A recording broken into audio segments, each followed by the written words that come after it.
Bienvenue à chacune et à chacun de vous dans cette nouvelle émission de Présence protestante. Ce soir, il sera question de ce beau comportement caractérisé à s'intéresser et à se dévouer à autrui, l'altruisme, et ces qualités humaines qui l'accompagnent, la bienveillance, l'empathie, la compassion, l'écoute, des valeurs et des actions concrètes qui peuvent changer le monde en commençant par celui qui est le nôtre au quotidien. Merci à Fabien Ruel de nous faire découvrir ce soir l'association L'Arche. Nous rejoignons sa responsable Isabelle Maenza. Bonsoir à tous, il sera question de la famille, de la vie, de l'espoir et aussi un voyage humanitaire dans cette émission. Nous recevons aujourd'hui Isabelle Maenza qui est gérante de l'association L'Arche, un cabinet paramédical avec plein de bonnes choses. Isabelle, bonsoir. Bonsoir Fabien, bonsoir à toutes et tous. Ce cabinet qui est situé à Liège est né de vos propres mains, à un moment peut-être aussi dans votre vie où vous vous êtes dit il faut que je transforme peut-être ce que je vis en choses positives, un projet fou qui aujourd'hui vit toujours et se développe. Tout à fait, voilà déjà 10 ans que nous sommes établis à l'heure en province de Liège. Donc plusieurs collaborateurs, logopèdes, psychologues, psychomotriciens, neuropsy, travaillent en collaboration, voilà, dans l'optique évidemment d'aider un maximum de personnes, enfants, adolescents, adultes, seniors. Alors évidemment, un cabinet avec des valeurs, pourquoi l'avoir appelé l'Arche à l'époque? Alors tout simplement parce que j'ai toujours aimé l'histoire de Noé, des animaux qui montaient sur l'arche. Et voilà, je suis consciente que la vie n'est pas un long fleuve tranquille pour certains et que, à un moment donné, patients, thérapeutes peuvent monter sur la même barque et cheminer ensemble pour arriver évidemment vers des résultats au niveau psychologique, mais aussi au niveau langagier. Et donc voilà, pour moi, l'idée de tous monter dans cette même barque pour cheminer ensemble me plaisait beaucoup. Puis l'arche est aussi un symbole que nous retrouvons dans pas mal de cultures, donc j'imaginais que tout le monde pouvait s'identifier autour de ce thème. Et puis j'aime beaucoup les animaux, donc voilà, l'un dans l'autre, je trouvais que ce nom allait évidemment à merveille par rapport à ce projet. Alors on parlait des valeurs, valeurs qui ont été inculquées bien sûr par votre famille, par vos parents, mais aussi par votre vie, votre adolescence. C'était important de les transposer aussi en choses positives et faire une main d'association quelque part. Oh, tout à fait. Je pense que nous sommes finalement passionnés et animés par nos valeurs, par nos passions, et finalement, nous devons de les vivre à 100% pour pouvoir évidemment en profiter et laisser aussi les autres en bénéficier. Donc voilà, je pense qu'il faut faire les choses avec passion, avec force, parce qu'évidemment, ça en demande, et avec beaucoup de courage. Et je pense que si nous avons déjà ces trois choses-là, force, passion, courage, nous arrivons à beaucoup de choses. Et puis aussi de la détermination. En préparant cette émission, je me suis rendu sur votre site et j'ai pu voir quelques avis. Quelqu'un disait, je voudrais remercier particulièrement Isabelle Maenza pour son amour envers ses patients, envers ses tout petits et pour leur bienséance. J'imagine que ça vous touche de réentendre ces paroles qui vous ont certainement touché à un moment ou l'autre dans votre processus. Bien entendu, parce que je pense que la bienveillance est une des valeurs fondamentales. Si nous n'avons pas l'amour de l'autre, déjà l'amour de soi-même, c'est une première chose, mais l'amour de l'autre aussi, la compassion, l'empathie par rapport aux mots qu'ils peuvent présenter, je pense que nous n'arrivons pas à cheminer même avec les meilleurs moyens thérapeutiques possibles. C'est un tout, c'est un savoir-être, un savoir-faire et un savoir écouter aussi, énormément un savoir conseiller finalement aussi. Alors évidemment, à l'époque, vous étiez jeune et belle, hein, vous l'êtes toujours, et vous avez lancé cela avec une équipe pluridisciplinaire et directement, toute une communauté quelque part à accrocher. Une équipe s'est faite forcément avec des départs, des arrivées, mais quelque chose aujourd'hui qui se projette vers l'avenir. Exactement. Donc ici, voilà, nous sommes une équipe pluridisciplinaire avec des jeunes personnes, un peu moins jeunes aussi, et nous essayons vraiment de mettre à bien nos différentes casquettes dans un esprit pluridisciplinaire qui plaît énormément aux parents parce que l'enfant est parfois amené à être bilanté par différents thérapeutes, à avoir différentes batteries de tests, et donc le fait d'avoir tout sur place plaît énormément aux parents. C'est un gain de temps, un gain d'énergie. Après, il est clair que voilà, nos perspectives seraient éventuellement d'agrandir, d'ouvrir une autre antenne large dans une autre commune de la province de Liège. Mais bon, voilà, ce n'est encore qu'un stade de projet. Il faudra encore bien du courage que pour y arriver. Mais on ne doute pas de votre courage justement et de votre détermination. À peine les peintures, étaient sèches, dans vos cabinets, à l'Arche, la cave n'était pas encore terminée, qu'elle s'est remplie rapidement pour un projet. Vous avez eu, l'occasion de vous rendre en République démocratique du Congo, pour rencontrer le docteur et pasteur Denis, Mukwege. Comment est-ce qu'elle est née cette histoire? Parce que c'est quelque chose qui vous a marqué. Tout à fait, ben voilà. Et c'est aussi une expérience que nous avons pu vivre ensemble, Fabien, si je peux me permettre de partager ça aux auditeurs, mais une expérience merveilleuse. Euh, dans un pays finalement qui était mais tellement accueillant avec une population tellement bienveillante que voilà, ça a été une expérience de vie qui impacte encore ma vie actuellement parce que je ne peux m'empêcher de penser aux patientes de l'hôpital de Panzi, à leurs enfants, voilà, aux émotions que nous avons pu ressentir et finalement prendre conscience qu'ici en Belgique, nous sommes bénéficiaires de soins de qualité et qu'en République, là-bas, les patients bénéficient parfois de soins avec du matériel tellement rudimentaire que voilà, c'était de notre devoir, en tout cas, de pouvoir au moins apporter une pierre à l'édifice. Vous nous rappelez justement ce que vous avez fait, si je me, souviens bien, il y avait du matériel médical, du matériel pédagogique, du matériel ludique? Tout à fait. Nous avons essayé d'acheminer là-bas des vêtements pour les enfants, du matériel scolaire, des bouquins, quelques techniques logopédiques aussi pour aider les prématurés qui n'arrivaient pas à déglutir leur lait, mais aussi quelques moyens d'aide pour les enfants qui pourraient être potentiellement dyslexiques aussi. Quand on sait que la langue principale de l'hôpital de Panzi est entre autres le français. Donc voilà, on a pu mettre en place certaines activités d'art-thérapie, de musicothérapie, de dessin. Donc c'était vraiment très gai. On a pu mettre un petit peu d'aromathérapie également. Donc voilà, c'était sympa, c'était un chouette échange, de chouettes moments, dans la douceur, dans la bienveillance, dans l'écoute. Donc voilà, je regarderai en tout cas un très très bon souvenir. Alors évidemment, là aussi, avec une transposition sur, les valeurs familiales, qui vous tiennent à cœur. Vous êtes aujourd'hui, mariée, épanouie, maman, d'un petit garçon. Est-ce que vous auriez une anecdote à nous partager au travers de ce petit garçon, notamment, par exemple, par rapport à son prénom? Tout à fait, voilà, donc notre fils s'appelle Denis, évidemment en hommage à ce grand docteur Denis Mukwege, grand par son action et par son humilité.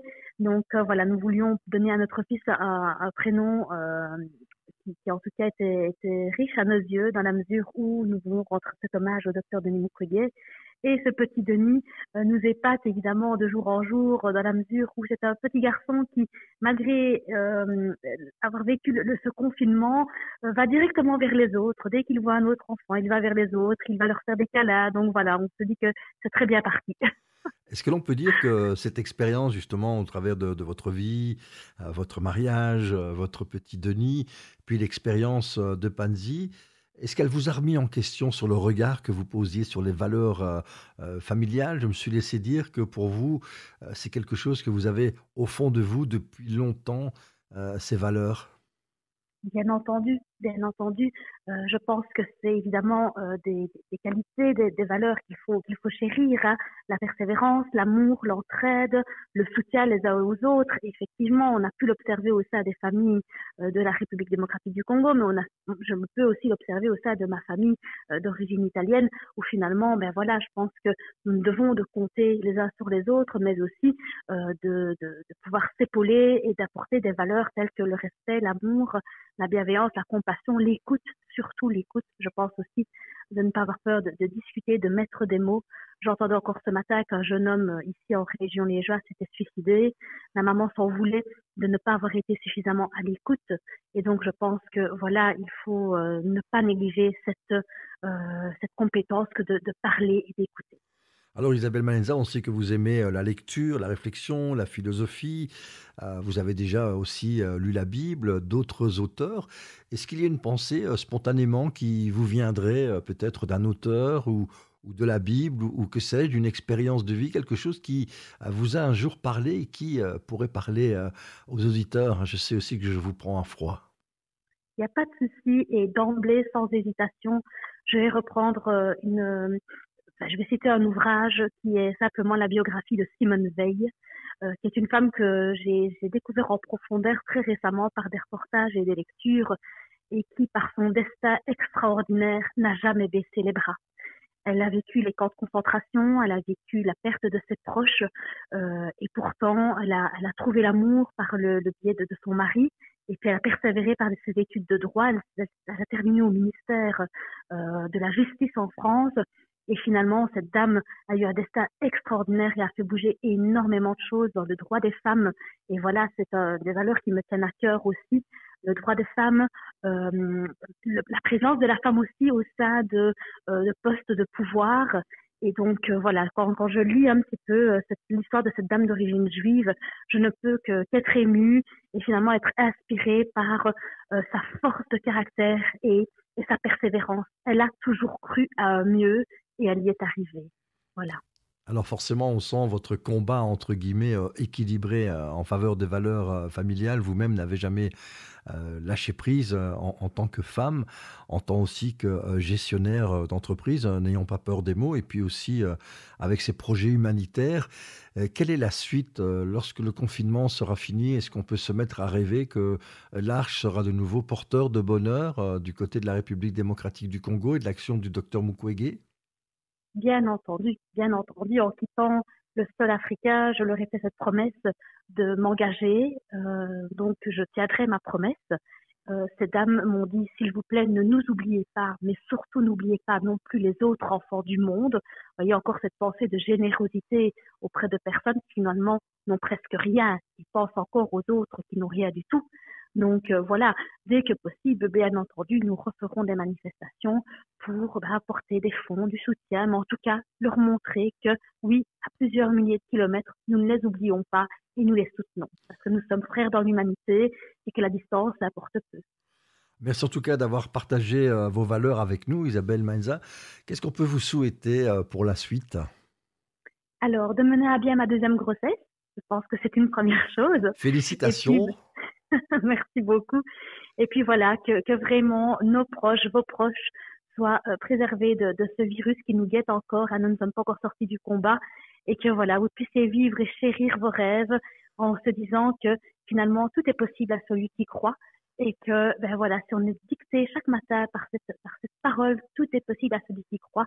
On se dit que voilà, les montagnes ne nous résisteront pas, tout simplement. Une très belle parole qui nous vient bien sûr de la Bible. Isabelle Mainza, il me reste simplement à vous remercier et vous souhaiter tout de bon, comme on dit en Suisse. Merci d'avoir pris ce temps avec nous. Pour rappel, vous êtes la gérante de l'association d'un cabinet médical, paramédical, l'Arche sur Liège, avec un petit plus, puisque le cœur est décidément ouvert à celles et ceux qui passent par des difficultés. À très bientôt Isabelle, au revoir.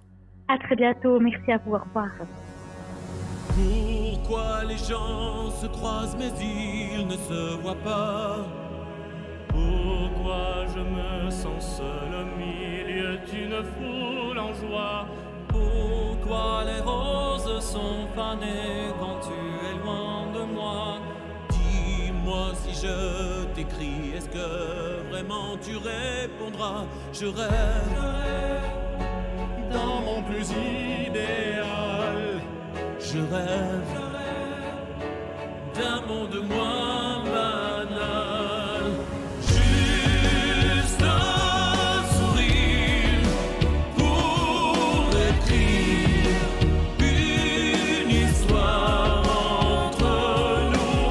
Juste un sursis, une envie de donner juste un peu de soi.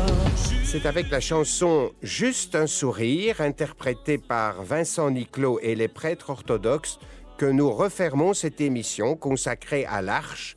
Merci à sa gérante, Isabelle Mainza, de nous en avoir parlé. Vous pouvez réécouter cette interview sur Ovio et sur notre site www.aprt.be. C'était Présence protestante. Belle soirée sur la première et à samedi prochain. Une histoire entre nous, juste un sursis, une envie de donner juste un peu de soi, juste un sourire pour écrire